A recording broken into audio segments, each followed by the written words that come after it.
এই মুহূর্তের পাওয়া সবচেয়ে ভাইরাল এই নিউজটা হচ্ছে সার্জিস আলমের পাশে এই লোকটি এবং মেয়েটি আসলে এডিট করা কিনা, এটা নিয়ে সবার মনে কল্পনা জল্পনা। সম্প্রতি রাহাত ফাতে আলী খানের কনসার্টে এই ঘটনাটি ঘটে এবং লোকটি দেখা যাচ্ছে মেয়েটির দুই হাতে স্পর্শ করে বসে আছে এবং পাশেই সার্জিস আলম বসা। অনেকেই বলছে এডিট।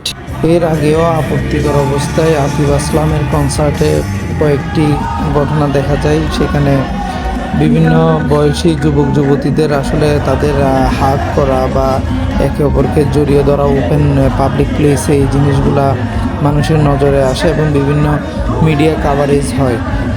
আসলে কনসার্টগুলা হলেও আমাদের বিজয় দিবস উপলক্ষে আমাদের দেশে এবং বিপিএলের উদ্বোধন উপলক্ষে অনেক কনসার্টই হচ্ছে।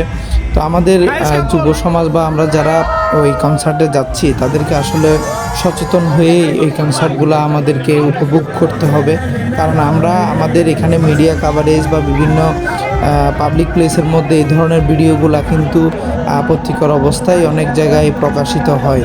তো সবার উচিত যে যার অবস্থান থেকে কনসার্টে শালীনতা বজায় রেখে এবং পাশে অন্য মানুষজন দাঁড়াচ্ছে সেখানে একে অপরকে সম্মান দেখিয়ে কনসার্ট উপভোগ করা উচিত বলে মনে করি।